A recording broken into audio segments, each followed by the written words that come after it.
February is designated for National Arts Month.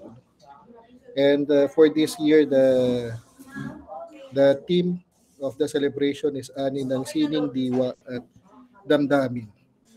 So I'd like to acknowledge the Media Works, the MARSU Information Unit, and also the Mugpog Extramural Study Center, which is hosting the Bukbuk Marinduque. So for our art talks, so we already started since February 3, ano? But only today, February 10, we'll be able to post it in our YouTube page, courtesy of the ICTSC. And later on, the discussion recorded this morning with the Communication 2A students regarding the content that was produced by your section, Communication 2B, would be uploaded again in the social media uh, channel of MARSU. So I intend to show you the first one, yung February 3, regarding sustaining putong, and also yun para sa February 17 about historical context. So earlier this morning, I showed the other section your recorded episode, yung significance of tubong, and also the last episode or segment, the future of tubong. So the first segment is regarding sustaining putong. So sustainable development goals number 4, 11, and 16 was presented. So in the context of the role of present and future generation with the preservation and conservation of this particular intangible cultural heritage. And this afternoon, I'll be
okay.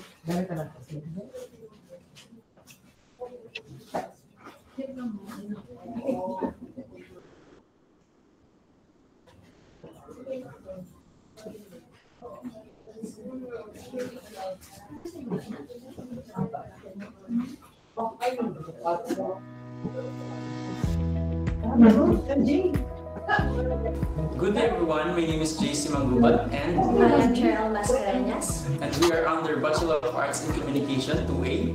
Today we're going to discuss about our study titled Sustaining Tubong, the role of present and future generation on its conservation and preservation. Our study seeks to examine how both the current and future generations shape the preservation and sustainability of this cultural practice. It is rooted in the intersection of three of the most impactful Sustainable Development Goals, or SDGs. The study highlights the importance of cultural heritage and sustainable community development, making both vital elements of Marinduque's culture identity. So basically, this study highlights how the preservation and conservation of Putong in Marinduque can ensure sustainability for both present and future generations, contributing significantly to SDG 4, which is the quality education, SDG 11, the sustainable cities and communities, and SDG 16, which is the strengthening of cultural institutions. The realization of these interlinked SDGs underscores the importance of safeguarding cultures like Putong, ensuring that Marinduque's rich cultural heritage continues to thrive and alive for many years to come. What particular SDGs do you think relates to your study? The particular SDGs that can relate to our study are SDG 4, 11, and 16. Firstly, SDG 4 Quality Education advocates for inclusive, equitable, and quality education, which is essential to the perpetuation of cultural practices across generations. Educating the people of Marinduque, especially the youth, about the significance of Putong and equipping them to pass on this knowledge ensures that these traditions are not forgotten. Quality education about cultural heritage empowers individuals to take an action role to preserve and promoting their identity, anchoring the tradition firmly within the lives of the community. Secondly, SDG 11 or sustainable cities and communities link the establishment of inclusive, secure, resilient, and sustainable communities in Marinduque. Preserving Putong fosters a sense of belonging and strengthens the community's cultural roots. This preservation cultivates respect to cultural heritage while promoting social cohesion and endurance. A resilient community like that of Marinduque ensures that practices are not only maintained but also adapted to the evolving demands of the modern world. Thirdly, SDG 16, Peace, Justice, and Strong Institution emphasize building exclusive and accountable institutions. The preservation of Putong strengthens the cultural fabric of community and highlights the importance of recognizing and valuing indigenous practices. Institutionalizing cultural protection ensures the heritage conservation remains a sustained priority, fostering peace, justice, and unity within the province. Since the February Arts Month is approaching, how will you use this event as a platform to preserve and conserve Putong in Marinduque? February Arts Month provides a great platform to showcase Putong through performances, workshop, and exhibit, raising awareness, engaging the community in its preservation and conservation. This celebration can also serve as an opportunity to document Putong tradition and promote its inclusion in local arts and culture initiatives, ensuring its continuity for future generations.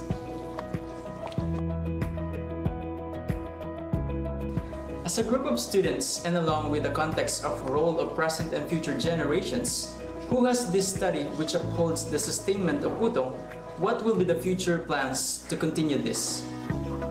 Some of the future plans include integrating Putong into formal and informal education, fostering community engagement through events such as February Arts Talk and cultural groups, and strengthening institutional support through local ordinances and partnerships to ensure its sustainability and promote it as a local tourism asset.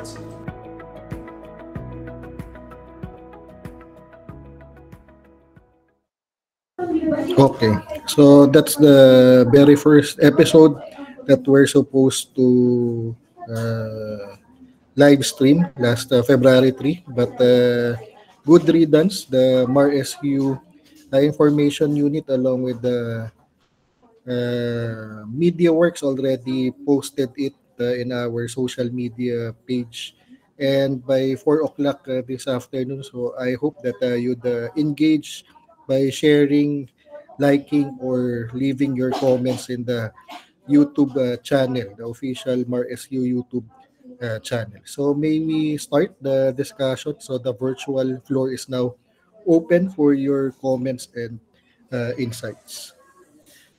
So based on the discussion, February 3 segment, so at least three sustainable development goals were highlighted. So SDG 4, SDG 11, and SDG 16.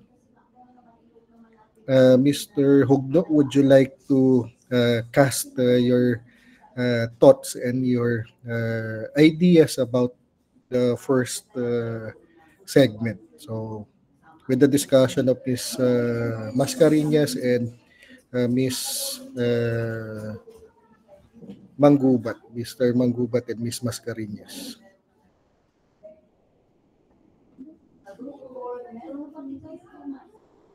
Go ahead, Mr. Hugno, if you are able to. Good afternoon, Doc. Doc, come again po. Come again. Yes, what is your comment, your ideas, or your insights for the February 3 segment of our art talks? So the discussion of Ms. Manggubat and Ms. Mascarenhas on at least 3 SDGs on Putong, SDG 4, SDG 11, and SDG 16. Actually, sir, to be honest, all things gathered, especially pagdating po sa art stock na nag-focus ng pinakang topic, stages na na-adapt nila. And it's engaging when it comes to the audience, especially doon po sa mga nasabi nila, sa mga kada sentences at sa mga provided nila na actually meron po silang pinasa last part na conclusions about sa art stock. And I hope that maging engaging when it comes to sa live po, sa FB Live, Zoom Live, etc. naman po kung saan po tayo mag-live sa February, sa nangyari sa February 3 at sa mga susunod pa po nating art stock, especially kapag ngayon pong Feb 10 and sa Feb 24. Okay, thank you. So I hope that the section B along with your classmates would be able to engage more. So today, earlier this morning, so the BICAED students opened their exhibition, and the communication students would be having their Sinigunita from February 11 to 14, and I think there would be a food bazaar at the parking lot. So I hope that all of this event would pique your interest and also be a venue for further discussion of SDGs and culture. So we'll proceed with the next video. So I hope that some of you would be able to share any thoughts or ideas about the next one. So I already helped the third group because if not, they would not be able to show this. So if there are some deficiencies, so please bear with me. So I just got raw materials earlier this morning, and I have to put it very quickly. So I hope that this would be making sense.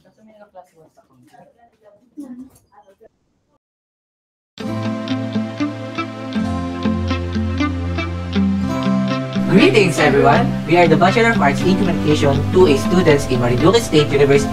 We are here to explore the historical context of Putong in Mogpog, Marinduque and its relevance to its SDGs or Sustainable Development Goals. We know that the Tubong in Marinduque is one of the most beautiful traditions in our province, as it shows respect to our tourists and represents a warm welcome to our guests. The province of Marinduque is incredibly beautiful, attracting many tourists from different places just to see the stunning scenery. Aside from that, the Tubong is one of the most beautiful practice here in Marinduque. The Tubong is a performance through its song and dance. It represents a strong community and brings us good luck. As for our background, the Putong or Tubong ceremony is a cultural tradition in Marinduque that symbolizes thanksgiving, hope, and prayer for a long and blissful life. It involves rituals and practices that celebrate the community's heritage and values. The documentation and preservation of the Putong ceremony align with SDG 11, Sustainable Cities and Communities, which emphasizes protecting and safeguarding the world's cultural heritage. By documenting the preserving the Putong ritual, cultural diversity and heritage are maintained. Including Putong's history and cultural significance in educational programs ensures that younger generations receive an education that includes cultural heritage. This aligns with SDG 4, quality education, and is crucial for sustainable development, as it promotes cultural awareness and continuity. Cultural festivals related to the Putong ceremony can boost local economies through tourism and create job opportunities, contributing to sustainable economic growth. SDG 8, decent work and economic growth. Additionally, this festival fosters a sense of community and belonging among residents and visitors, aligning with SDG 11, sustainable cities and communities. Hello everyone, my name is Giselle Grace Emma Silisa, together with Miss Irish May Justiniano, Miss Cristel Haza, and Miss Joy Marabeles. So we are here to explore about the Putong ceremony tradition in Marinduque. I'm gonna throw in the first question to Miss Irish May Justiniano. So how does documentation and preservation of the Putong ceremony match with SDG 11? Well, you know, SDG 11 focuses on the protection and safeguard of cultural and natural world heritage, recording, writing, and photographing different versions of Putong song and dance rituals help in preservations of cultural diversity and heritage. This does not only preserve the essence of Putong ceremony, but contribute to the sustainability and resilience of cities and communities' cultural identity.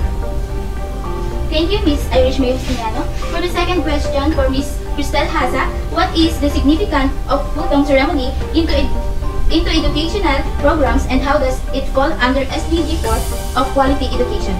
So, cultural programs such as the Putong ceremony ought to be infused in education so that younger generation can appreciate and learn their cultural heritage while teaching students about its history and cultural significance. Thank you, Ms. Cristel. And for the third and last question, then for Ms. Joy Mirabeles, how do the cultural festivals that celebrate the Putong ceremony affect local economies and social cohesion, and which of these functions relate to SDG 8 and SDG 11? For me, cultural festivals related to the Putong are born of our local economies, attracting tourism and providing employment opportunity, therefore contributing to SDG 8 economic benefits by providing income for local firms in terms of tourists. This festival enhances economic benefits by providing income for local firms in terms of tourism revenue and jobs. Additionally, this type of festival creates a community spirit. Thank you for all of your answers and goodbye. Video of the February 17 group. So we'll be eliciting some feedback or comments from the floor. So I hope that you'll be able to appreciate this better during this session. And this afternoon and succeeding meetings every Monday. So we will have some more additional insight because this recording would be part of the February 17 and 24 discussion. So may I hear from other students from Section B in reaction to the communication 2A students because that's what we did earlier. So some of your work, so yun kina Mr. Hugno and yun kina Mr. Tumbaga I presented to them and they had some comments and they have also their insights and additional ideas about it. So perhaps on your end, may we hear other thoughts on other comments as well.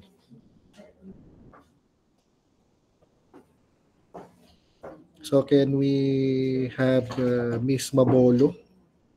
Would you like to have some additional feedback and ideas about the group of Mr. Soleta and Miss Masilisa? Yes, so good afternoon po. So sa akin po ay I would like to commend the second group for presenting the video reaction to the video. And yun sir, it's good that you have explained yung SDG number 4 which is yung quality education in relevance with Tubong which is yung kilalang culture dito sa Marinduque and in-explain po nila doon na talagang mahalaga na natuturuan na preserve yung tubong, especially sa mga students in high school and in universities kasi natutulungan yun na mas mapalago pa yung tourism natin at the same time to invite yung mga pwede pang makaranas ng tubong dito sa atin. Especially, diniscuss din po yung SDG number 8 which is yung decent work and economic growth which is para sa akin is a good job kasi hindi ko pa naisip na pwedeng makapagbigay ng trabaho o ng additional income sa mga nag-i-involve sa tubong and at the same time yung nabanggit nila kanina na napapataas yung tourism revenue ng ating pong lalawigan which is yung Marinduque. So, overall naman po din sir, I would like to commend yung kanilang production team sa paggawa po ng kabuuan ng video which is nakita ko po na tumulong yung lahat. Meron parang nag-serve as host, then meron din nag-answer ng mga questions in individual way. So, yun po sir. Okay, thank you Miss Mabolo for the commendation, and you yourself appreciated that apart from SDG 4, 11, and 16, so in addition, they also underscored yung SDG 8, so decent work and economic growth. So yung festival na yun. So hindi naman festival yun tubong sa lahat ng bayan, but it's a community practice. But there's a legislative measure in the province and also in the town of Mugpug to have it as a festival, and to a certain extent pati din sa Buwak. So although we have our own version of tubong, and for some it's sacred, and for others it's something that could be additional revenue. So we have to make some balance. So I have to emphasize that with your contribution along with the other sections, so I crafted document so entitled Sustaining Putong Pamana 2030 and Intangible Cultural Heritage of Marinduque. So as you know, some of you are already my students from last semester in pop culture. So I ask you to fill out the PHICH